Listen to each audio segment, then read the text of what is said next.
Hello बच्चों, welcome back at CL career academy. तो आज का जो हमारा चैप्टर रहेगा वो इवोल्यूशन रहेगा। इवोल्यूशन चैप्टर जो है, अगर हम नीट पीवाईक्यूज के देखें तो पिछले साल हमारा यहाँ से एक क्वेश्चन आया था, बट उसके प्रीवियस 5 ईयर देखें तो यहाँ से 2 से 3 क्वेश्चन पूछे गए हैं। तो इसका जो वेटेज है वो भी आपके लिए इंपॉर्टेंस रखता है। हो सकता है कि अब की बार 2 से 3 का रेशो हो जाए।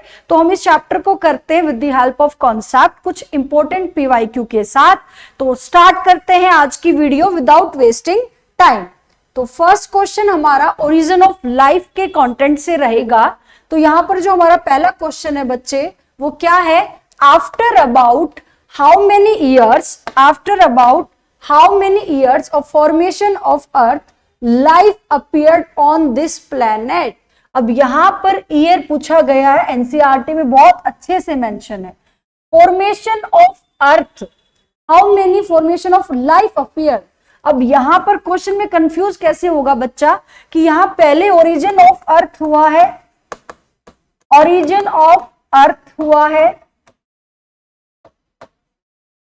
ठीक है। अब उस ओरिजिन ऑफ अर्थ के बाद हमारी लाइफ अपीयर्ड हुई है। अगर हम देखें तो 4 बिलियन ईयर बैक यानी हमारा ओरिजिन ऑफ अर्थ हुआ होगा। उसके बाद हमारी 500 मिलियन ईयर बाद हमारा उसके ऊपर क्या आई है? लाइफ आई है। तो पहले हमारा अर्थ का ओरिजिन, देन उस पे लाइफ अपीयर्ड का रेशो हमारा जो ईयर है वो पूछा गया था बेटा। तो वो क्या है हमारा? 500 मिलियन ईयर। तो इसका करेक्ट आंसर है आपका बी, ऑप्शन बी। अब नेक्स्ट क्वेश्चन पर चलते हैं। Question second, from his experiment SL Miller produce amino acid by mixing the following in a closed flask. ये क्वेश्चन बहुत इंपॉर्टेंट रहता है बच्चे। जो हमारे मिलर थे, इसके साथ हमारे एक साइंटिस्ट और भी थे, कुर्रे नाम के, ठीक है। अब ये अमेरिकन साइंटिस्ट थे। अब इन्होंने क्या वर्क किया? दे यूज द इलेक्ट्रोड, इन्होंने इलेक्ट्रोड डिस्चार्ज कराया था। कितने इलेक्ट्रोड? नंबर पूछी जाए तो 2 इलेक्ट्रोड डिस्चार्ज कराया गया था। अब फॉर एग्जांपल अगर हम देखें, ये हमारी एक क्लोज्ड फ्लास्क है। अब इसके अंदर इन्होंने same as it is condition ली थी जो हमारे ऑप्रेन एंड हाल्डने ने बोला था कि जब अर्थ बनी होगी तो टेम्परेचर क्या होगा? हाई टेम्परेचर रहा होगा अर्थ के दौरान, ठीक है। यहां पर अगर हम देखें तो रिड्यूसिंग एटमॉस्फेयर रहा है, रिड्यूसिंग एटमॉस्फेयर,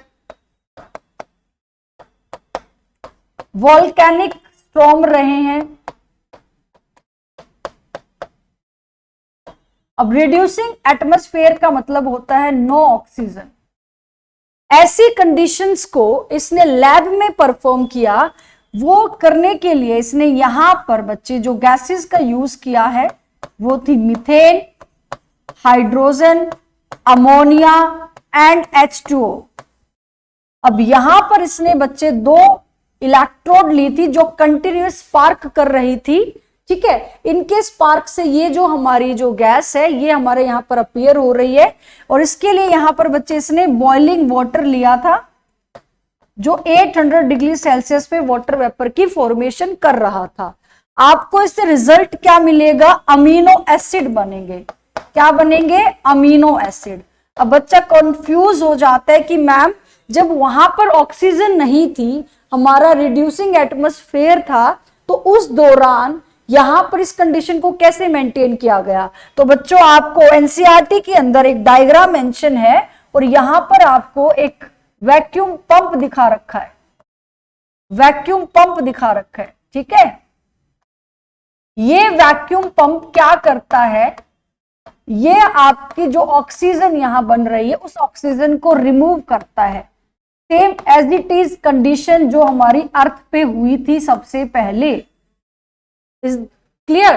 तो यहां पर ये क्या करता है? रिमूव करता है ऑक्सीजन को। तो यहां क्वेश्चन पूछा गया है कि एसएल मिलर ने अमीनो एसिड को प्रोड्यूस किया। तो सबसे इंपॉर्टेंट क्वेश्चन, अब पहले इस पे पूछा जाता था कि कौन सी अमीनो एसिड हमारी सबसे पहले बनी, तो हमें कैसे याद करना है? आग से याद करना है। हिंदी में लिख देती हूं आग, ठीक है। अब आग से क्या याद किया? ए से एलानिन, ए से aspartic acid, is that clear बच्चों? जी से ग्लाइसिन, ठीक है। तो यहां से हमें अमीनो एसिड भी पता चली गई, ठीक है। कितने इलेक्ट्रोड यूज की थी हमारी, जो इलेक्ट्रोड जो हमारी यूज की गई थी वो 2 ली गई थी, डिस्चार्ज हुआ था, यहां पर स्पार्क हुआ था, ठीक है। अब यहां पर गैसेस का रेशो देख लेते हैं। क्लोज फ्लास्क में क्या था, मीथेन थी, ठीक है, इसमें भी है, पर टेम्परेचर था बेटा 800 डिग्री, तो इसका डी ऑप्शन बनेगा, methane, hydrogen, ammonia, water vapour and 800 degree Celsius. अब आपकी एनसीईआरटी में रेशो मेंशन नहीं है। अब बच्चा कहता है कि मैम ऐसा क्वेश्चन हम अटेम्प्ट करते तो रेशो भी आ जाती है, तो आपको कैसे याद रखना है प्यारे बच्चों? ऐसे याद करो बच्चे, ये इवन नंबर है 4, 2 भी क्या है, इवन नंबर है, 3 क्या है, ओड नंबर है। तो कैसे याद रखा, 2:1, ये शॉर्ट ट्रिक है, ये ओड नंबर है इसीलिए मैंने ओड नंबर का रखा। ये दोनों हमारे इवन नंबर में है तो हमने इवन नंबर को ऐसे 2:1 की रेशियो में लिया गया। कितना टेम्परेचर, 800 डिग्री सेल्सियस। तो इस जो हमने एक्सपेरिमेंट देखा है, ये एक्सपेरिमेंट किस चीज को प्रूव करता है, हमारी कीमोजेनेसिस को, यानी केमिकल इवोल्यूशन को। उसका एक्सपेरिमेंटल प्रूफ था। ये क्या था, ये experimental proof was given by S.L. Miller। तो इसका करेक्ट आंसर बनता है ऑप्शन डी, इसका करेक्ट आंसर बनता है। Question third, which of the following is the correct sequence of event in the origin of life? जब हमारा origin of life हुआ था अर्थ प्लैनेट पे, हमारा जब लाइफ का ओरिजिन हुआ तो क्या सीक्वेंसेस हमें मिले, इनको करेक्ट सीक्वेंस में लगाना है। तो सबसे पहले देख लेते हैं, फॉर्मेशन ऑफ प्रोटोबायंट नहीं बच्चे, सिंथेसिस ऑफ ऑर्गेनिक मोनोमर, ये हमारा फर्स्ट है। सबसे पहले ऑर्गेनिक मोनोमर बने थे, then synthesis of organic polymer, yes, second, then formation of DNA base नहीं बच्चे, ये तो कॉम्प्लेक्स स्ट्रक्चर है, बहुत बाद में आया था। तो उससे पहले हमारे क्या आए थे, फॉर्मेशन ऑफ प्रोटोबायोंट, देन हमारे 4th नंबर पे क्या आएगा, formation of DNA based genetic system. अब कई बच्चे कंफ्यूज होते हैं, ma'am what do mean by protobiont. अब प्रोटोबायोन्ट्स क्या है, देखिए बच्चे, जब बहुत सारे ऑर्गेनिक मॉलिक्यूल्स आपस में क्लम्प्ड हो जाते हैं, ध्यान से सुनते हैं, जब हमारे बहुत सारे ऑर्गेनिक मॉलिक्यूल क्लम्प्ड टुगेदर तो उनको कवर किया जाता है एक पतली सी मेम्ब्रेन से, थिन मेम्ब्रेन से, they are encaged with thin membrane. ये हमारी एक थिन मेम्ब्रेन है, ये हमारे क्या है, clumped organic molecule. Is that clear? तो ये क्या कहलाएंगे, प्रोटोबायोंट कहलाएंगे। मींस फर्स्ट जो थिंग है जो हमें लिविंग बनाने के लिए रिस्पॉन्सिबल है, लाइफ बनाने के लिए है, वो हमारे प्रोटोबायोंट। तो पहले हमारा मोनोमर बना है, देन पॉलीमर बना है, आफ्टर दैट प्रोटोबायोंट, और फिर उसमें हमारा क्या आया है, डीएनए जेनेटिक बेस आया है। Is that clear? तो इसका जो करेक्ट आंसर रहेगा, हम लेबलिंग देख लेते हैं, हमारा फर्स्ट सेकेंड नंबर पे, then third, then first, then fourth. तो इसका करेक्ट आंसर रहेगा बच्चे option A. Is that clear? Evolution chapter ज्यादा इंटरेस्टिंग नहीं लगता कई बच्चों को, बट इसके क्वेश्चंस के थ्रू आपको आइडिया मिल जाएगा किस तरह के क्वेश्चंस पूछे जाएंगे। Following are the 2 statements. अब ओरिजिन ऑफ लाइफ पे है ये भी स्टेटमेंट हमारी। फर्स्ट क्या है, the earliest organism appeared on the earth were non green. Non green है मीन्स लैक ऑफ क्लोरोफिल है। अब लैक ऑफ क्लोरोफिल है प्यारे बच्चों, तो मतलब डू नॉट परफॉर्म फोटोसिंथेसिस, ठीक है, एंड प्रिज्यूमबली एनारोब्स। यस, ये क्या है, एनारोब्स है। तो बच्चे ऐसे कौन थे जो लाइफ में हमारा अर्लीस्ट ऑर्गेनिज्म अपीयर हुए थे अर्थ के ऊपर, तो उनको बोलेंगे कीमो हेट्रोट्रोप्स। कीमो हेट्रोट्रॉप्स थे ये हमारे। तो ये स्टेटमेंट बिल्कुल करेक्ट है, बिल्कुल अच्छे से ध्यान से हमने इसको देखा। नेक्स्ट पढ़ते, the first autotrophic organism were the chemo autotrophs that never released oxygen. अब ये क्या कह रहा है, ऑक्सीजन रिलीज नहीं कर रहे थे। क्यों नहीं कर रहे थे? Do not perform photolysis of water, photolysis of water. अब अगर H2 होता हमारा, इसका फोटोलिसिस होता, तो यहां पर हमारा हाइड्रोजन ऑक्सीजन रिलीज होता। अब ये क्या कह रहे कि ये ऑटोट्रोफ्स तो है, ये अपना फूड तो प्रिपेयर कर रहे हैं, बट ये ऑक्सीजन को रिलीज नहीं करेंगे क्योंकि इनका फोटोलिसिस ऑफ वाटर नहीं हुआ। तो दोनों ही स्टेटमेंट हमारी करेक्ट है बिल्कुल अच्छे से। तो both statement A and B are correct and the correct answer is option C है। इसका करेक्ट आंसर ऑप्शन सी है। नेक्स्ट क्वेश्चन हमारा क्या है? The concept of chemical evolution. अब जो केमिकल इवोल्यूशन का जो कॉन्सेप्ट है बच्चे, एक्चुअली यहां पर हमारे जो साइंटिस्ट गिवन है ऑपरेन एंड हाल्डने, बट इसका एक्सपेरिमेंटल प्रूफ अगर हम कहें वो हमारा एस.एल. मिलर ने दिया था। ठीक है, तो ऑपरेन हाल्डने का भी जो रोल है वो केमिकल इवोल्यूशन से थोड़ा मिला जुला है बेटा।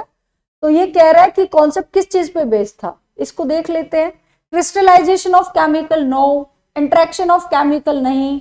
Effect of solar radiation on chemical, नहीं बेटा, सोलर रेडिएशन तो बिल्कुल भी नहीं था। तो यहाँ क्या हुआ था, हमारी जो लाइफ का ओरिजिन हुआ था, तो पॉसिबल कंडीशन थी कि जो केमिकल्स है उनको कॉम्बिनेशन हुआ under a suitable environment condition. तो हमने ऐसी कंडीशन उनको दी थी जो ऐसा अपीयर हो रही थी, उनको बोलते हैं सिमुलेटेड।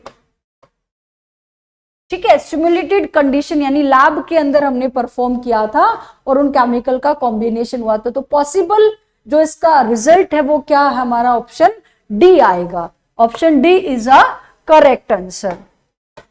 नेक्स्ट क्वेश्चन पे चलेंगे बच्चों। Evolutionary history of an organism is known as. अब इवोल्यूशनरी हिस्ट्री ऑफ ऑर्गेनिज्म पूछा जा रहा है, वर्ड पे फोकस करो बच्चे। अगर ऑर्गेनिज्म मतलब एक पर्टिकुलर रेस के बारे में बात हो रही है या ट्राइब के बारे में बात हो रही है, तो इसके लिए हमारी कौन सी टर्म आनी चाहिए बच्चों?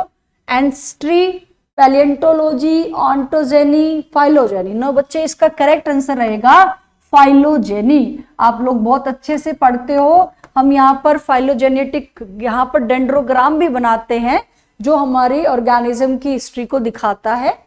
अगर यहाँ इंडिविजुअल वर्ड होता बच्चों, इंडिविजुअल के लिए यहाँ पर आता है आपका, एक इंडिविजुअल की अगर हम हिस्ट्री की बात करते हैं तो यहाँ पर आएगा ओंटोजेनी। इंडिविजुअल के लिए ओंटोजेनी है, ध्यान से याद रखना है। फाइलोजेनी के लिए आपका किसी पर्टिकुलर रेस या ट्राइब के बारे में बात कर रहे हैं। पैलियोंटोलॉजी हमारी फॉसिल्स की स्टडी होती है और एंसेस्ट्री हमारी पूर्वज हो गए। ओके, तो इसका करेक्ट आंसर रहेगा बच्चों option D, phylogeny is the correct answer. Question 7, first life of earth. अभी हमने देखा कि जो अर्थ प्लैनेट पे हमारी फर्स्ट लाइफ आई थी वो क्या थी? Cyanobacteria, chemoheterotrophs, autotrophs, phototrophs. तो बच्चे इसका जो हमारा फर्स्ट लाइफ पे अपीयरेंस था, सबसे पहले कीमोहेट्रोट्रॉप्स आए थे। आफ्टर दैट हमारे कीमोऑटोट्रोप्स आए। ओके, तो सबसे पहले हमारे क्या आए थे? कीमोहेट्रोट्रॉप्स आए थे। Is that clear? तो इसका करेक्ट आंसर रहेगा बी। नेक्स्ट क्वेश्चन पर चलते हैं। Question number 8, which of the following statement is not true. ये जो क्वेश्चन हमारे एविडेंसेस ऑफ इवोल्यूशन से शुरू हो गए हैं। एविडेंसेस की अगर हम बात करें तो यहां पर हमें 3 टाइप के एविडेंसेस देखने को मिलते हैं, पैलियोंटोलॉजिकल, मॉर्फोलॉजिकल एंड एम्ब्रियोलॉजिकल। उससे रिलेटेड हम क्वेश्चन देखेंगे। यहां पर पहला जो स्टेटमेंट है वो बोलता है sweet potato and potato is an example of analogy. ये बिल्कुल करेक्ट है। अब कई बच्चे कंफ्यूज होते हैं कि मैम एनालोगस और होमोलोगस ऑर्गन हम नहीं पहचान पाते, तो बच्चे यहाँ एक शॉर्ट ट्रिक यूज कीजिएगा। एनसीईआरटी में इसको मेंशन करना, हमने बनाया है HDAC। ध्यान से सुनना शॉर्ट ट्रिक के बारे में। HDAC यानी HD का AC लगा लिया है ना, AC जो है वो अब HD टाइप का है। कैसे याद रखा? H स्टैंड फॉर होमोलॉगी और D stand for divergent evolution, A stand for analogous, C stand for convergent.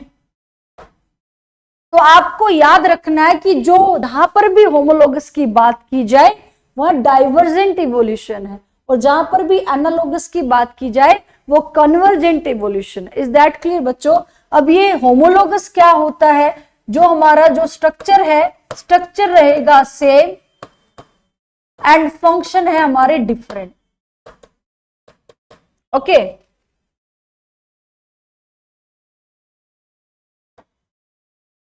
Okay अब एनालॉगस क्या होता है? हमारा अपोजिट हो जाएगा। स्ट्रक्चरली क्या है? वो डिफरेंट है बच्चों, बट फंक्शनली क्या है? सेम है। तो आपको याद रखना है HDAC। आप अब AC लेकर आओगे तो वो HD टाइप का। ये हमने शॉर्ट ट्रिक बनाई लर्न करने के लिए, इससे बिल्कुल भी कोई एग्जाम्पल आपका गलत होने के चांसेस ही नहीं है। तो यहां पर हम देखते हैं sweet potato and potato is an example of analogy. बिल्कुल है, इनका जो स्ट्रक्चर है वो डिफरेंट है बट उनका फंक्शन सेम है कि वो स्टोरेज ऑफ फूड में काम आते हैं। Homology indicate the common ancestry. बिल्कुल, ये बिल्कुल ठीक है कि होमोलॉगी कॉमन एंसेस्ट्री को दिखाती है। Flipper of penguin and dolphin are a pair of homologous. यही गलत हो गया बच्चे, तो नॉट ट्रू बताना था, ऑप्शन सी आएगा। लास्ट वाला भी देख लेते हैं। एनालॉगस किसको दिखा रहा है? कन्वर्जेंट को। हमने शॉर्ट ट्रिक से याद किया है AC। ओके, तो जो भी मेरी वीडियो को देख रहा है वो ऐसी शॉर्ट ट्रिक अपनी NCERT में मेंशन कीजिएगा। I am right? तो हमारा जो सी ऑप्शन है वो कैसे करेक्ट नहीं है? देखो, नॉट ट्रू बताना था। जो फ्लिपर ऑफ पेंगुइन और डॉल्फिन, ये होमोलोगस नहीं है बच्चों, ये एनालॉगस ऑर्गन है। इनके फंक्शन सेम है बट इनका जो स्ट्रक्चर है वो बिल्कुल डिफरेंट है। ओके, तो ये एनालॉगस होना चाहिए था, इन्होंने होमोलोगस लिखा है, तो इसका नॉट ट्रू आंसर आपका ऑप्शन सी रहेगा। नेक्स्ट देखते हैं क्वेश्चन 9, मैच द फॉलोइंग। अब इसमें क्या मैच करना है? टर्म्स को चेक करते हैं। अडप्टिव रेडिएशन क्या है? सुनो बच्चों, अडप्टिव रेडिएशन का मतलब होता है कोई भी ऑर्गेनिज्म में जब चेंज आता है, जब वो किसी भी एनवायरमेंट को अडॉप्ट करे।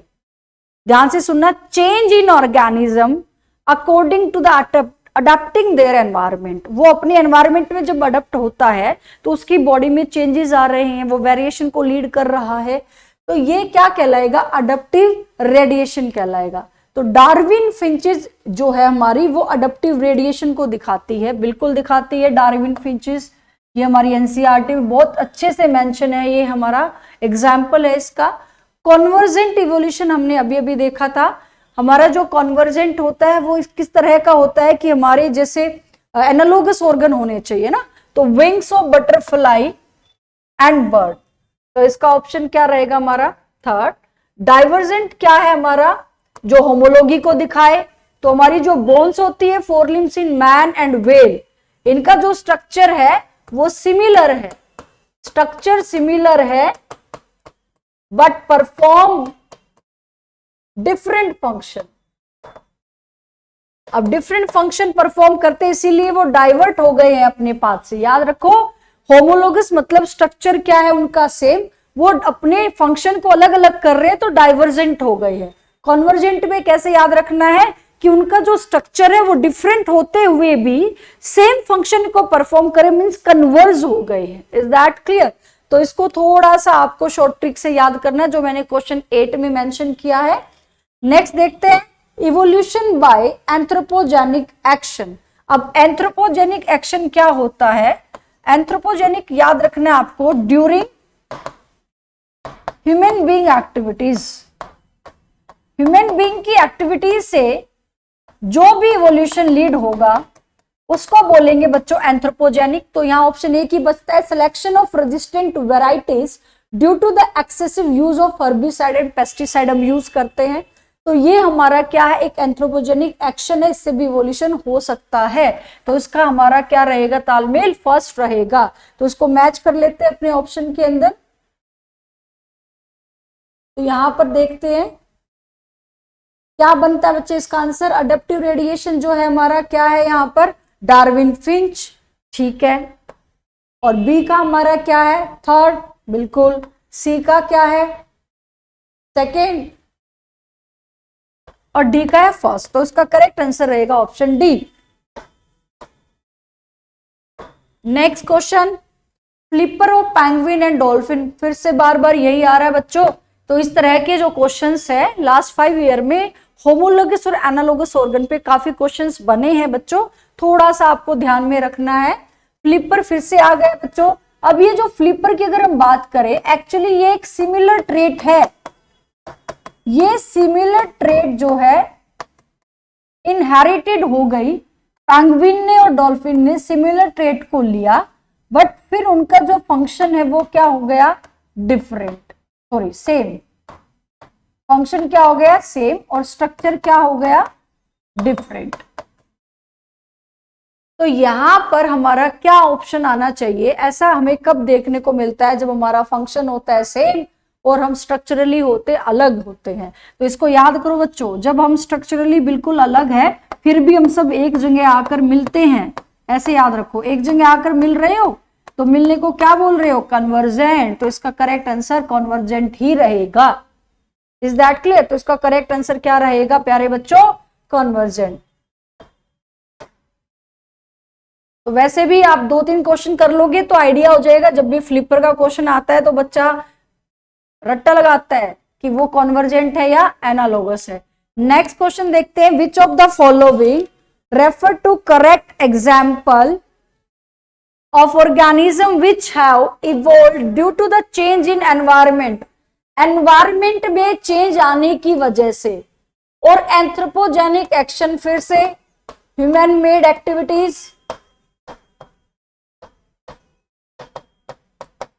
ठीक है, 2020 का क्वेश्चन है। कौन सा हमारा करेक्ट एग्जाम्पल्स इसमें फिट बैठते हैं जो एंथ्रोपोजेनिक रिलेटेड है? तो रीड करते हैं, Darwin finches of Galapagos island, बिल्कुल गलत। डार्विन फिंच जब भी आ जाए इसको याद रखना है, ये अडप्टिव रेडिएशन है प्यारे बच्चों। ये किसको दिखाता है, अडप्टिव रेडिएशन को दिखाता है। नेक्स्ट देखते हैं, हर्बिसाइड रेजिस्टेंट वीड्स, ये करेक्ट है, ये भी हमारा ह्यूमन मेड एक्टिविटीज है। ड्रग्स रेजिस्टेंट भी हमारा ह्यूमन मेड है। Man created the breed of domestic animal like dog, yes, man ही उसको प्रिपेयर कर रहा है, उसकी ब्रीड बना रहा है।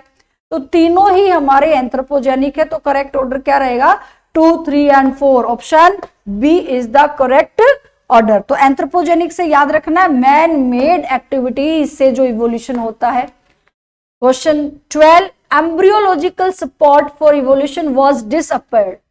2020 में ही पूछा गया है बच्चे, जब डिसअप्रूव्ड पूछा जाए।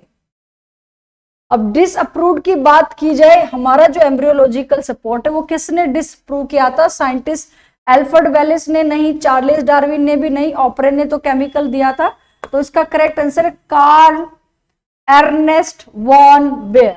इसने इसको डिसप्रूव किया था एम्ब्रियोलॉजिकल को। इसने कहा कि जो एम्ब्रियो है वो एज इट इज कभी पास नहीं होगी उसके अडल्ट में, जो वो फीचर लेकर आई है वो एज इट इज बिल्कुल नहीं जाएगी अडल्ट में।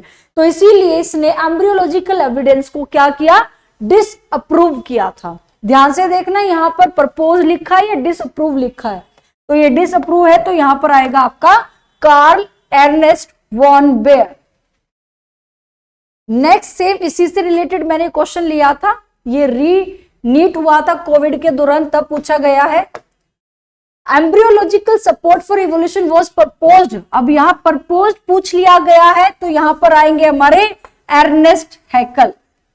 अब इसने क्या कहा था कि हमारी जो एम्ब्रियो होगी, अब उस एम्ब्रियो में जो ट्रेट है वो सभी वर्टिब्रेट की एम्ब्रियो एक जैसा पैटर्न फॉलो करेगी, बट अडल्ट्स में वो डिसअपियर होना शुरू हो जाएंगे। But Karl Ernst von bear ने कहा था कि ऐसा कुछ है ही नहीं, एम्ब्रियो के जो फीचर्स है वो एज इट इज कभी अडल्ट में जाएंगे ही नहीं। तो इसीलिए प्रपोज में नाम आता है एर्नेस्ट हैकल का और डिसअप्रूव में नाम आता है आपका कार्ल एर्नेस्ट वॉन बेयर का। ये दोनों साइंटिस्ट का थोड़ा सा आपको ध्यान रखना है और एनसीईआरटी में ये हमारे मेंशन है, इसीलिए हमें साइंटिस्ट तो लर्न रखने पड़ेंगे। कैसे रखोगे? प्रपोज अच्छा काम किया, छोटा सा नाम है एर्नेस्ट हैकल, डिसअप्रूव कर रहे हैं यानी उसको भगा रहे हैं तो बड़ा सा नाम याद हो गया Karl Ernst von bear, disapprove करने वाला। Question 14, the phenomena of evolution of different species in a given geographical area starting from a point and spreading to other habitat। ध्यान से सुनना बच्चों, ये कह रहे डिफरेंट स्पीसीज का इवोल्यूशन एक गिवन जोग्राफिकल एरिया में। फॉर एग्जांपल ये गिवन जोग्राफिकल एरिया है, ठीक है, मैंने बोला this is a given geographical area, ये हमारा गिवन है। अब यहां से डिफरेंट स्पीसीज का इवोल्यूशन हो रहा है, स्टार्टिंग फ्रॉम एक पॉइंट से कर रहे हैं, फिर अलग अलग हैबिटेट में जा रहे हैं। तो ये किस चीज का एग्जाम्पल है? अडप्टिव रेडिएशन का एग्जाम्पल है प्यारे बच्चों। अडप्टिव रेडिएशन इसका करेक्ट आंसर रहेगा। कोई बोल्ड बिल्कुल नहीं हो रहे, नेचुरल सिलेक्शन भी नहीं है, साल्टेशन है ही नहीं, तो यहाँ सीधा सीधा आंसर दे रहा है बच्चे। आपको यहाँ पर बिल्कुल ध्यान रखना है कि ज्योग्राफिकल एक पॉइंट से अलग अलग डायरेक्शन में रेडिएट कर रहे हैं, है ना। स्टार्टिंग पॉइंट एक है, फिर अपनी अपनी हैबिटेट के अकॉर्डिंग वो अडप्ट हो गए हैं, तो इसीलिए ये अडप्टिव रेडिएशन जो है, ये डार्विन फिंचेस भी इसका एग्जाम्पल है। ओके, तो ये अडप्टिव रेडिएशन की डेफिनेशन से क्वेश्चन था, इसको हमने देखा, तो इसका करेक्ट आंसर रहेगा adaptive radiation. Question 15, the similarity of bone structure in the forelimb of many vertebrate. अब यहां पर बोन स्ट्रक्चर की बात आ जाए, फोरलिम्स। अब हम फोरलिम्स की बात करते हैं कि जो हमारे वर्टिब्रेट्स हैं उनके जो फोरलिम्स है उनमें सिमिलैरिटी है। अब स्ट्रक्चर तो सिमिलर है बटे, है ना, बट फंक्शन क्या कर रहे हैं, वो डिफरेंट परफॉर्म कर रहे हैं। जैसे हमारे जो हैंड है वो किसी चीज को ग्रास्प पकड़ने में काम आ रहे हैं, चीता है उसको रख के भागने की कोशिश कर रहा है, समझ रहे हो। तो ये क्या कह रहा है, ये कह रहा है कि स्ट्रक्चर तो है सिमिलर, यानी कि similarity.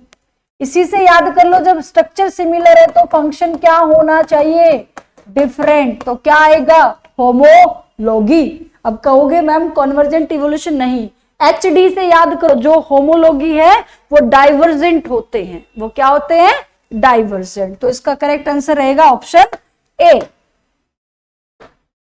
16, among the following set of example of divergent evolution select the incorrect।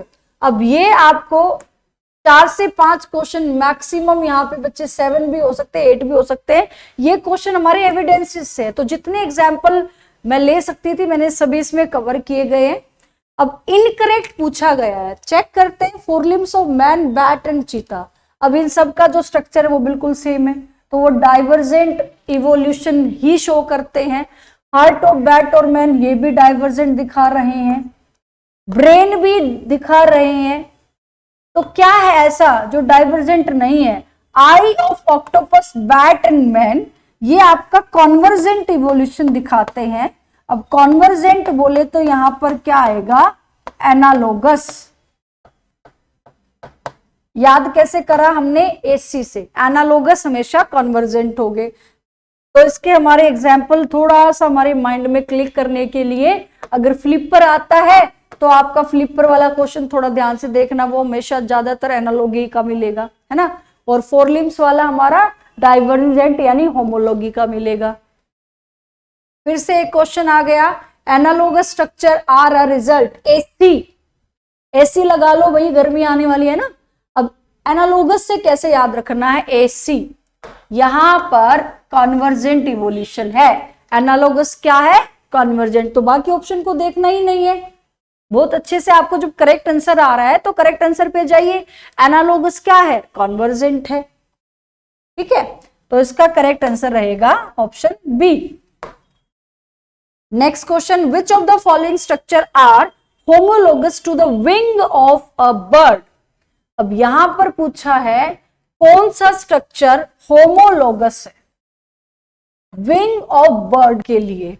Dorsal fin of shark नहीं है, विंग ऑफ मोथ नहीं बच्चे, हिंड लिम्ब भी नहीं है, तो क्या आना चाहिए? Flipper of well analogous homologous है किसके लिए? विंग ऑफ अ बर्ड के लिए। ठीक है, तो जिस बच्चे को ये कॉन्सेप्ट क्लियर है होमोलोगस क्या है, एनालोगस क्या है, तो वो एग्जाम्पल को बहुत अच्छे से रेक्टिफाई कर सकता है ना। नेक्स्ट क्वेश्चन है, the wings of bird and wings of insect. अब इसमें आपका क्या आंसर रहेगा? फिर से विंग्स ऑफ बर्ड और विंग्स ऑफ इंसेक्ट की बात आ गई। अब इनका स्ट्रक्चर हमें कैसा दिखता है? अलग अलग होता है, बट फंक्शन क्या करेंगे? सेम। और फंक्शन सेम रहेंगे तो कॉन्वर्जेंट इवोल्यूशन और एनालोगस। तो फाइलोजेनेटिक नहीं था, होमोलोगस कॉन्वर्जेंट कभी रिप्रेजेंट नहीं करता, होमोलोगस डाइवर्जेंट करता है। बट इस एग्जाम्पल पे ये फिट नहीं हो रहा, इस एग्जाम्पल के लिए हमारा एनालोगस आएगा और कॉन्वर्जेंट इवोल्यूशन आएगा। इज दैट क्लियर बच्चों? तो इसका करेक्ट आंसर क्या रहेगा? ऑप्शन ए आपका करेक्ट आंसर रहेगा। Next question 20, forelimbs of cat, lizard used in the walking and forelimbs of whale used in swimming and forelimbs of bat used in flying। अब आपको इसको देख के बहुत अच्छे से पता चल रहा है कि यहां पर कैट का फोरलिम्स, लिजार्ड का ये वॉकिंग में काम आते हैं। ठीक है, फोरलिम्स वेल का स्विमिंग में काम आ रहा है और बैट का फ्लाइंग में काम आ रहा है। तो इनके सबके फंक्शन क्या हो गए? फंक्शन हो गए इनके अलग, और फंक्शन अलग होने से एचडी हो गया। यानी एचडी क्या होगा? होमोलोगस और डाइवर्जेंट। अब डाइवर्जेंट ऑप्शन में नहीं है तो आप इस पे क्या लगाओगे? होमोलोगस ऑर्गन है। ये क्या है यहां पर? इसका आंसर होमोलोगस है। Question 21, which of the following are analogous. अब इस पे मैंने काफी क्वेश्चंस लिए, ये रिपीटेड क्वेश्चन है बट आ जाता है तो हमें इस क्वेश्चंस को जल्दी जल्दी ट्रिक से सोल्व करना है। एनालोगस स्ट्रक्चर कौन से है? Flipper of dolphin, legs of horse. बेटा ये नहीं है, यहां पर लैग ऑफ फोर्स जो है वो इसके साथ एनालॉगी नहीं दिखा रहा, तो ये गलत हो जाएगा। Wings of bat and wings of pigeon, ये एनालॉगी दिखा रहा है, तो करेक्ट आंसर तो यही है। बट नेक्स्ट ऑप्शन भी देख लेते हैं, ट्रैकिया एंड लंग्स। ट्रैकिया और लंग्स एक तरीके से रेस्पिरेटरी ऑर्गन है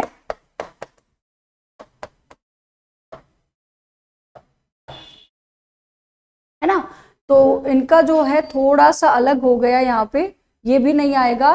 thorns of bougainvillea and tendrils of cucurbita, ये हमारा होमोलोगस को दिखा रहा है। तो इसका करेक्ट आंसर क्या रहेगा? Option B, wings of bat and wings of pigeon हमारा इसका क्या रहेगा? करेक्ट आंसर रहेगा। Question 22, the eye of octopus. 22 पे चलते हैं। The eye of octopus and the eye of cat show different pattern of structure yet they perform similar function. इनका बिल्कुल डिफरेंट पैटर्न है स्ट्रक्चर का, बट फिर भी ये सिमिलर फंक्शन को परफॉर्म करेंगे। तो क्या आना चाहिए? एनालोगस ड्यू टू डाइवर्जेंट नहीं, अगर यहां कन्वर्जेंट होता तो ये ठीक होता बच्चे। होमोलोगस ड्यू टू कन्वर्जेंट बिल्कुल गलत, होमोलोगस ड्यू टू डाइवर्जेंट गलत। तो क्या आएगा? एसी। एसी से याद किया ना, बार बार याद दिला रही हूं। Analogous convergent, is that clear? तो इसका करेक्ट आंसर रहेगा ऑप्शन डी, इसका करेक्ट आंसर है। According to the Darwin the organic evolution is due to. अब यहां पर हम देखते हैं कि ये जो ऑर्गेनिक इवोल्यूशन है डार्विन के अकॉर्डिंग क्या था। अब डार्विन ने क्या बोला था बच्चों? यहां पर उसने कहा था कि अगर हमारी वेरियस स्पीसीज के मेंबर आपस में कंपटीशन करते हैं तो वेरियस स्पीसीज यानी कि member of various species intra नहीं है, फीडिंग एफिशिएंसी ये फर्क पड़ेगा, बट इसका अगर हम देखें वो किसकी वजह से हुआ, वो इंटर स्पेसिफिक, इंटर होता है बच्चों बिटवीन, इंट्रा होता है विद इन। अब कह रहे हैं कंपटीशन है, competition between members of various species, जिसकी वजह से क्या होगा, जो उनका फीडिंग पैटर्न है वो रिड्यूस हो जाएगा। एक स्पीसीज का जो फीडिंग पैटर्न है वो दूसरी स्पीसीज के आने की वजह से रिड्यूस हो जाएगा। तो ये इसका ऑर्गेनिक इवोल्यूशन का बेस था कि उसने कैसा कंपटीशन बताया है, इंटर स्पेसिफिक बताया है, क्लोजली रिलेटेड में नहीं बताया, इंट्रा स्पेसिफिक नहीं बताया, और रिड्यूस तो होगी उसकी एफिशिएंसी, बट हमारा कंपटीशन का जो बेस है वो क्या रहेगा, इंटर स्पेसिफिक। तो इसका आंसर करेक्ट क्या रहना चाहिए बच्चे, ऑप्शन सी इसका करेक्ट आंसर रहना चाहिए। ठीक है, तो 23 का ऑप्शन सी हमारा करेक्ट आंसर है। नेक्स्ट है select the correct group of Australian marsupials exhibiting the adaptive radiation. 2023 का क्वेश्चन, पिछले साल का एक यही क्वेश्चन था बच्चे, जो हमारा थोड़ा सा कॉम्प्लेक्स लगा था बच्चों को, तो ये हमें थोड़ा नंबर याद रखना है आपको। ये कह रहा है ऐसा सेट बताइए जो हमारा ऑस्ट्रेलियन मार्सुपियल तो है बट वो एडेप्टिव रेडिएशन को एग्जिबिट करे। ओके, अब वो एडेप्टिव रेडिएशन को दिखाए तो हम देखते हैं यहाँ पर number, spotted cuscus, flying phalanger. Next देखते हैं mole, flying squirrel, Tasmanian tiger cat, lemur, anteater wolf, Tasmanian wolf, bobcat, marsupial mole. तो इसका करेक्ट आंसर क्या रहना चाहिए बच्चों, number, spotted cuscus and flying phalanger हमारे ऑस्ट्रियल मार्सुपियल थे और इन्होंने अडप्टिव रेडिएशन के पैटर्न को दिखाया था। अब ये जो बाकी है ये हमारे मार्सुपियल तो है बट इन्होंने जो ज्यादातर यहाँ पर ग्रुप है वो अडप्टिव रेडिएशन का पूछा है। ठीक है, तो ये मार्सुपियल थे ऑस्ट्रेलियन और उन्होंने अडप्टिव रेडिएशन के पैटर्न को दिखाया था। एज इट इज हमारी एनसीईआरटी में इसके एग्जाम्पल मेंशन है, विद डायग्राम मेंशन है। तो ये वाला क्वेश्चन आपको बनता है कि इसको देखा जाए, मोस्ट इंपोर्टेंट क्वेश्चन है हमारा यहाँ से। और एक हमारा हार्डवेनबर्ग प्रिंसिपल है, उसके क्वेश्चन मैं अभी कराने वाली हूँ। ठीक है, तो ये वाला आपका 2023 का कॉन्सेप्ट से ये वाला क्वेश्चन आया इस चैप्टर के कॉन्सेप्ट से 2023 में। अब ये आ गया हमारा वेरिएशन कोज्ड बाय म्यूटेशन। अब वेरिएशन हमेशा बच्चों आपको पता है म्यूटेशन से होती है, सडन चेंज, अचानक से बदलाव आना, sudden change in inheritable material. Inheritable material में अचानक से बदलाव आना म्यूटेशन है, जिसकी वजह से वेरिएशन हो रही है। तो हुगो डी वेरिस ने ऐसा बोला था, ये हमारे साइंटिस्ट है हुगो डी वेरिस। इन्होंने क्या कहा कि जो वेरिएशन कोज हुई है म्यूटेशन से वो कैसी थी, वो लार्ज थी, उनकी कोई डायरेक्शन नहीं थी, है ना, रैंडमली हो रही थी। तो इसका करेक्ट आंसर हमें पता चल जाता है, रैंडम एंड डायरेक्शनल गलत है, रैंडम एंड डायरेक्शनल लेस ये करेक्ट आंसर है। स्मॉल एंड डायरेक्शनल वर्ड किसने बोला था बच्चे म्यूटेशन के बारे में, डार्विन ने बोला था। ठीक है, डार्विन ने कहा था कि वेरिएशन स्मॉल एंड डायरेक्शनल होती है, बट हुगो डी वेरिस ने कहा था नहीं कि ये जो वेरिएशन है ये रैंडमली है, लार्ज है और डायरेक्शनल लेस होगी। Is that clear? तो इसका करेक्ट आंसर रहेगा option B. Question 26, according to Hugo de Vries the mechanism of evolution क्या था। अभी हमने देखा कि हुगो डी वेरिस ने कहा था कि एक लार्ज म्यूटेशन हो रहा है। ठीक है, तो यहां पर उसने एक टर्म ली थी बच्चों, वो टर्म क्या थी, मल्टीपल स्टेप म्यूटेशन बिल्कुल नहीं, वो थी हमारा सॉल्टेशन। पहला ऑप्शन नहीं है, सीधा सेकंड ऑप्शन इसका करेक्ट आंसर बनता है। अब सॉल्टेशन को कैसे याद रखना है प्यारे बच्चों, सॉल्टेशन का मतलब क्या, ऐसे भी पूछा जा सकता है। Saltation S stand for single step, एक स्टेप हुआ और उससे बहुत ज्यादा म्यूटेशन हो गई, ऐसे याद रखो। सिंगल स्टेप लार्ज म्यूटेशन, ये शॉर्टकट है याद करने का।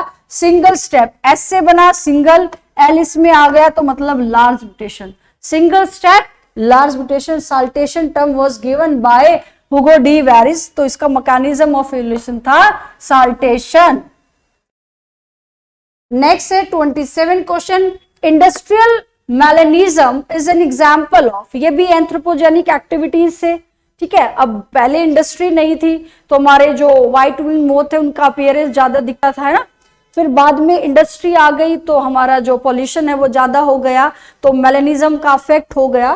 तो ये कहते हैं कि जो इंडस्ट्रियल मेलेनिज्म है ये किस चीज का एग्जाम्पल है, natural selection, mutation, neo Lamarckism, neo Darwinism. तो बच्चे सीधा सीधा आंसर है बच्चे ये नेचुरल सिलेक्शन का है, नेचर के अकॉर्डिंग हुआ है ये, नेचुरल सिलेक्शन इसका करेक्ट आंसर रहेगा।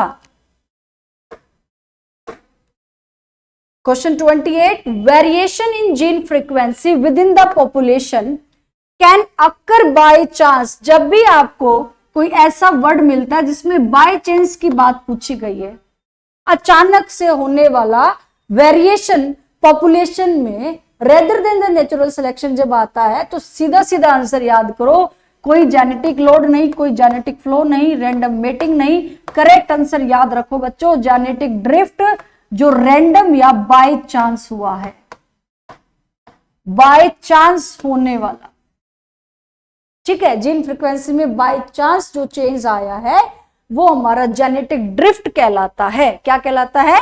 Genetic drift. और इसके लिए पॉपुलेशन क्या होगी? स्मॉल। 29, अकॉर्डिंग टू डार्विन, ये रिपीटेड क्वेश्चन है बच्चों, इसका आंसर हमें पता है, इंटरस्पेसिफिक होना चाहिए। 30 पे चलते हैं सीधा, स्पीशिएशन और आइसोलेशन एंड हार्डी-वेनबर्ग लॉ से है, बहुत अच्छे क्वेश्चन है ये। Natural selection where more individual acquire specific character value other than the mean character value। अब ये क्या कह रहा है कि नेचुरल सिलेक्शन पूछा गया है, more individual acquire specific character value. अब यहां पर बच्चे 3 कर्व बनाते हैं, एक कर्व हमारा ये है, एक कर्व हमारा ये है। इसको थोड़ा सा पहले वाले को थोड़ी सी इसकी पीक हाई करते हैं, और एक कर्व हमारा ये बनता है। ये बोर्ड ओरिएंटेड क्वेश्चन भी है बच्चों, जो बच्चे बोर्ड का पेपर देंगे वहां पे भी ये क्वेश्चन आता है। तो ये जो पहला है हमारा, ये स्टेबलाइजिंग है, स्टेबलाइजिंग है। इसमें ये जो पीक नजर आ रही है, तो यहां पर वो मीन कैरेक्टर को अटेन कर रहा है। मीन कैरेक्टर, ज्यादातर पॉपुलेशन इसको अटेन कर रही है ना। और ये जो हमारी डायरेक्शन शिफ्ट हो रही है, ऐसे ये पीक दिखा रही है, डायरेक्शन शिफ्ट हो रही है, तो इसको हम बोलेंगे डायरेक्शनल। अब इसमें क्या हुआ है? अदर देन मीन वैल्यू है, अदर देन मीन, यानी उसने मीन वैल्यू को छोड़ दिया है, वो आगे की तरफ शिफ्ट हो रहा है, तो ये डायरेक्शनल है। अब इसमें 2 पीक नजर आएगी, एक पीक ये, एक पीक ये। अब इसमें क्या है कि वो एंड्स पर देखो, एंड्स पे जा रहा है, ठीक है, तो वो बिल्कुल एंड्स पे जा रहा है, यानी डिस्ट्रप्टिव हो गया है। तो तीसरे वाला जो हमारा है वो डिस्ट्रप्टिव है। तो नेचुरल सिलेक्शन के लिए हमने 3 कर्व बनाए, स्टेबलाइजिंग, डायरेक्शनल एंड डिस्ट्रप्टिव। तो इसमें पूछा है कि ज्यादातर इंडिविजुअल स्पेसिफिक कैरेक्टर वैल्यू को एक्वायर करते अदर देन मीन वैल्यू। अब मीन वैल्यू को इसने छोड़ दिया, अदर देन मीन वैल्यू बोल रहे हैं, तो इसका आंसर क्या आना चाहिए था? डायरेक्शनल। तो क्या आना चाहिए बच्चों? इसका फर्स्ट आंसर है डायरेक्शनल चेंज। क्या आएगा इसका आंसर? डायरेक्शनल चेंज इसका करेक्ट आंसर रहेगा। हार्डी-वेनबर्ग पहले भी बताया मैंने, अब फिर रिपीट कर रही हूं, बहुत इंपॉर्टेंट कंसेप्ट है, बोर्ड ओरिएंटेड भी है और आपका नीट पीवाईक्यू भी बनते हैं और आगे भी आ सकता है ये question. The factor that lead to founder effect. अब ये क्या है? कौन सा फैक्टर है जो हमारा फाउंडर इफेक्ट? अब इससे आपको याद रखो कि फॉर एग्जांपल ये मेरी ओरिजिनल स्पीसीज है, ये ओरिजिनल है ना, ओरिजिनल पॉपुलेशन है। अब ये ड्रिफ्टेड हो गई है, बाय चांस इसमें कोई चेंज आ गया है। क्या आ गया इसमें? बाय चांस चेंज हुआ इसमें, तो इसने ड्रिफ्ट हो गई है, ड्रिफ्ट हो गई, चेंज हो गया, तो क्यों ना हम इसको क्या बोले सीधा, जेनेटिक ड्रिफ्ट। तो जेनेटिक ड्रिफ्ट ही रिस्पॉन्सिबल था किसके लिए, फाउंडर इफेक्ट के लिए। जेनेटिक रिकॉम्बिनेशन नहीं है, म्यूटेशन नहीं है, नेचुरल सिलेक्शन नहीं है, तो इसका जो करेक्ट फैक्टर बनता है जो फाउंडर इफेक्ट को लीड करता है, that is called genetic drift. की ओरिजिनल ड्रिफ्ट जो स्पीसीज है उनमें जो चेंज आया है वो जेनेटिक ड्रिफ्ट की वजह से आया है, उसको हमने क्या बोल दिया, फाउंडर इफेक्ट बोल दिया। Okay, question 32, in a species the weight of new born ranges from 2 to 5 kg। हमने देखा 2 से 5 किलो के जो बच्चे हैं वो 97% है। फिर न्यू बोर्न हमने देखा एवरेज वेट वाले हैं 3 से 3.3 kg, ठीक है। वेयर इज 99% बोर्न विद 2 से 2.5 या फिर 4 to 4.5 से 5 kg। ये क्या है हमारा 99%, ये क्या है हमारा 97। तो कह रहे विच of the selection process is taking place. अब देखो बच्चे, ज्यादा वेट वाला बच्चा भी सरवाइव करने के चांसेस कम हो जाएंगे और ज्यादा कम वेट वाला भी क्या सरवाइव करने के चांसेस कम हो जाएंगे।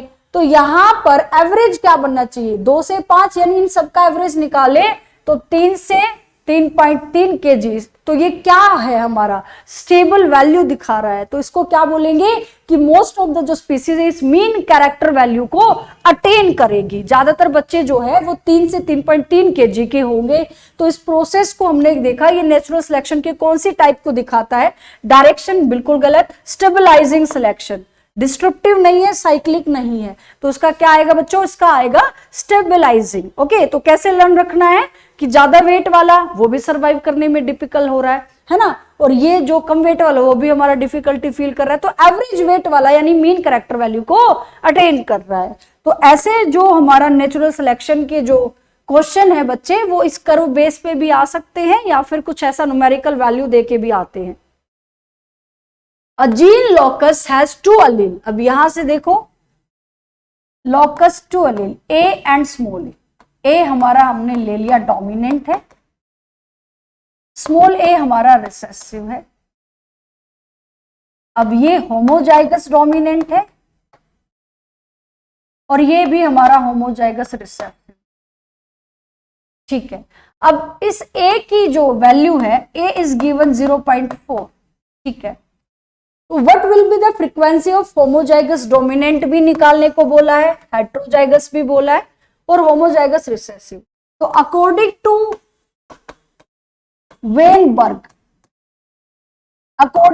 वेनबर्ग हमें याद रखना है P plus q is equal to 1।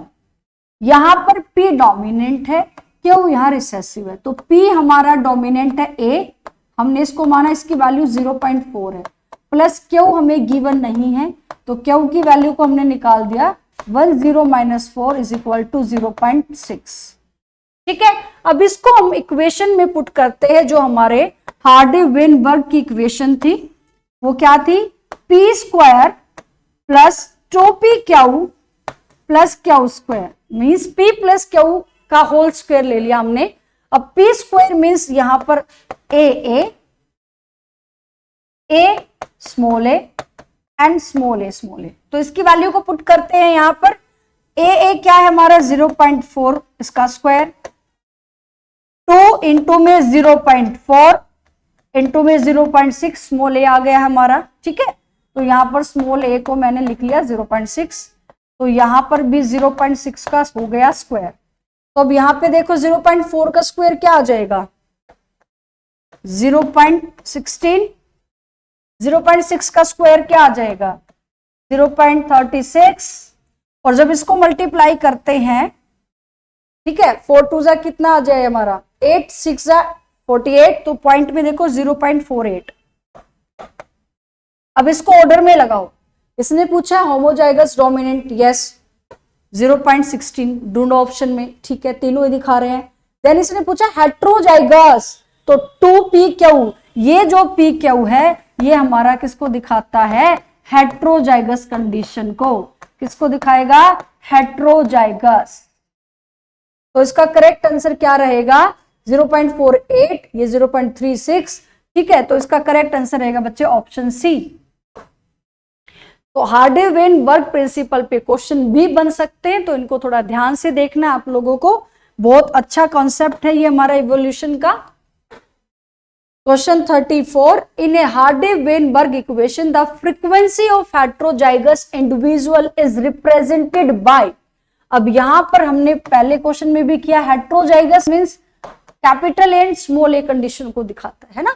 तो इसके लिए हमारे इक्वेशन में क्या वैल्यू होनी चाहिए थी? 2pq।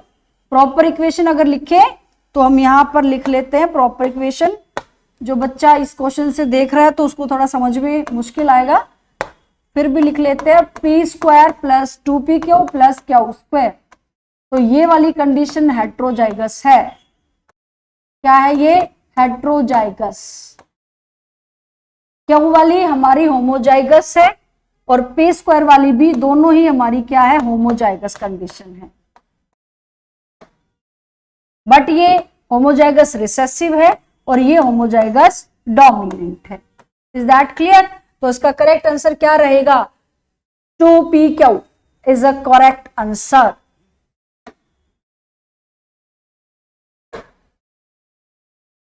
Genetic drift operates in. Genetic drift फिर से आ गया बच्चे। बाय चांस कोई चेंज आना तो पॉपुलेशन क्या होनी चाहिए? स्मॉल पॉपुलेशन के अंदर ये आइसोलेट होगा, non reproductive, slow reproductive, small, large. तो सिंपल सी बात है बच्चों, स्मॉल आइसोलेटेड पॉपुलेशन में जेनेटिक ड्रिफ्ट ऑपरेट होता है। ये बहुत अच्छे से लर्न करना है। जेनेटिक ड्रिफ्ट एक अच्छी टर्म है, इससे क्वेश्चन बढ़िया बनता है बच्चों। 36, which is the most common mechanism of genetic variation in the population of a sexually reproducing organism? अब ये क्या कह रहे हैं कि मोस्ट कॉमन मैकेनिज्म बताइए जेनेटिक वेरिएशन आने का। अब जेनेटिक वेरिएशन सेक्सुअल रिप्रोडक्शन के वजह से होती है। अब जो ऑर्गेनिज्म एसेक्सुअली रिप्रोड्यूस करेंगे उनका वेरिएशन जो है वो ना के बराबर होता है, लेस होता है। बट जो सेक्सुअली रिप्रोड्यूस करेंगे, मेल और फीमेल का यहाँ पर गैमेट्स फ्यूज करेंगे, वो वेरिएशन होगा। तो यहां पर जेनेटिक रिकॉम्बिनेशन क्यों? क्योंकि यहां पर बच्चे उनके कैरेक्टरिस्टिक्स आपस में कंबाइन होंगे, तो यहाँ क्रॉस ओवर होने के चांसेस है। अब क्रॉसिंग ओवर होगा तो रिकॉम्बिनेशन आएगा, और रिकॉम्बिनेशन होगा तो क्या होगा? वेरिएशन होगा।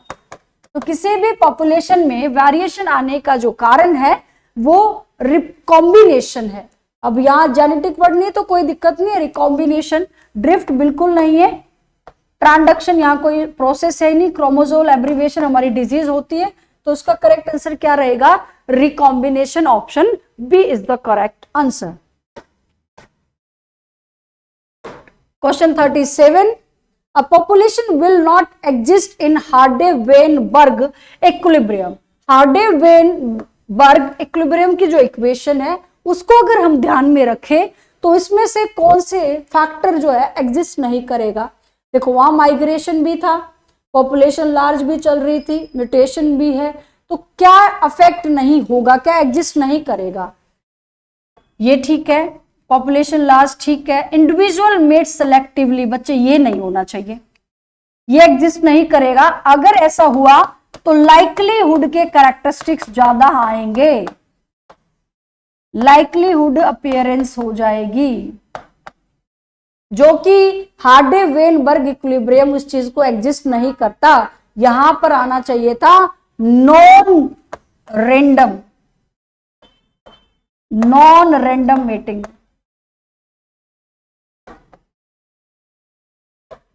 मतलब ये इस अफेक्ट को यहां पर ये एग्जिस्ट नहीं करता है। तो इसका करेक्ट आंसर क्या रहेगा प्यारे बच्चों? ऑप्शन सी रहेगा। Question 38, the following graph depict the changes in two population A and B of herbivores in grazy, या ग्रेसी लिखा हुआ है यहाँ पे, कोई दिक्कत नहीं है, ग्रेजी फील्ड है ना। अब पॉसिबल रीजन बताइएगा। अब इस डायग्राम को देख के आपको क्या समझ में आ रहा है, इसको थोड़ा सा हम छोटा कर लेते हैं साइज में। यहां जो हमारा डायग्राम है, नंबर ऑफ ऑर्गेनिज्म दिखाया है यहां, ये हमारा जो दिखाई दिया है ये हमारा एरो बी के लिए है और ये वाला हमारा एरो ए के लिए है। इस डायग्राम को जब हमने देखा तो क्या समझ में आ रहा है कि ये यहाँ पर स्टेबल हो गए, देन डिक्लाइन हो गए, फिर ये यहाँ से ऊपर एक्सक्लरेट हो रहे हैं। तो ये क्या कह रहा है कि कौन सी स्पीसीज जो है ज्यादा पॉसिबल रीजन में फिट होती है। तो ऑप्शन पढ़ते हैं, टाइम हमारा गिवन है एक्स पे और वाई पे number of organism. Population A produce more offspring than population B, बिल्कुल नहीं बेटा, डिक्लाइन है। तो ये तो बिल्कुल ही ज्यादा प्रोजेनी प्रोड्यूस ही नहीं कर सकती ना, ऐसा एरो दिखा रही है। A consume the member of population B, बहुत स्मॉल लेवल पे लेंगे। Both plant population in this habitat decrease, गलत। करेक्ट आंसर क्या बनता है, पॉपुलेशन बी जो है वो ज्यादा सक्सेसफुली कंपीट कर रही है पॉपुलेशन ए की बजाय। तो इसका करेक्ट आंसर क्या रहेगा कि जो बी है वो इस ए की बजाय ज्यादा सक्सेसफुली कंपटीशन दिखा रही है। और जब कोई चीज सक्सेसफुली कंपीट करती है तो उसकी प्रोजेनी भी ज्यादा अच्छी आएगी। उसने नेचुरल सिलेक्शन को अडॉप्ट किया और उसने वहां पर जो कंपटीशन में बाकी स्पीसीज को भगाया, उससे ज्यादा रिजल्ट दिया है उसने। तो उसका करेक्ट आंसर आएगा इस डायग्राम को देखते हुए कि बी कॉम्पीट करेगी more successfully for food than population A. अब ऐसे क्वेश्चन 2015 तक दिया गया है बच्चे, ऐसे अब आने के चांसेस कम है, तो बच्चा कंफ्यूज ना हो कि मैम ऐसे भी क्वेश्चन आते हैं। अब ऐसा आया हुआ था तो हमने डिस्कस कर लिया है ना, इसमें कोई इश्यू नहीं है। Question 39, in a population of 1000 individual, यहां पर टोटल इंडिविजुअल दिए हैं बच्चे 1000, टोटल इंडिविजुअल गिवन 1000। अब इसमें से 360 वो हमारे जीनोटाइप ए है, ये हमारे 480 हेट्रोजाइगस कंडीशन के हैं और रिमेनिंग जो बच गए स्मॉल ए को डिपिक्ट कर रहे हैं 160। बट इसमें क्या पूछा है, frequency of allele A, capital A की अलील की फ्रीक्वेंसी पूछी गई है एक पॉपुलेशन में। हाउ वुड यू कैलकुलेट, तो इसको कैसे करें हम, यहां पर टोटल कितने बच्चे 1000 है, टोटल है 1000, तो हमें इसकी फ्रीक्वेंसी निकालने के लिए क्या करना है, यहां पर डोमिनेंट कितने दिए 360, तो 360 डिवाइड बाय 1000, ठीक है। इसको थोड़ा सा यहां पर कर देती हूं, बच्चा अच्छे से विजिबल कर लेगा इसको, यहां करते हैं इसको। फ्रीक्वेंसी निकालनी है हमें, फ्रीक्वेंसी ऑफ अलील ए, अलील ए निकालना है और यहां गिवन कितना 360, तो जो गिवन है टोटल में से हम उसको क्या कर रहे हैं, डिवाइड कर ले। अब यहां कितना हो गया 0.36, बट ये हमारे ए और ए यानी कि पेयर में जो है उस जीन की आई है। अब आपको तो स्मॉल ए यानी एक सिंगल ए की निकालनी है, सॉरी सिंगल ए की, तो हम इसको क्या करेंगे 2 से डिवाइड कर देते हैं, तो 0.6, क्योंकि 0.6 का स्क्वायर 0.36 ही हो जाना है ना। तो यहां पर ए किस कंडीशन को रिप्रेजेंट करता है, पी स्क्वायर की, तो यहां पर क्या वैल्यू आनी चाहिए 0.6 आनी चाहिए। ओके, अगर वो कंप्लीट का पूछता तो हमारा आता है 0.36। अब उसने ए की फ्रीक्वेंसी आने के चांसेस पूछे अलील की 0.6, इसका करेक्ट आंसर रहेगा option D is a correct answer.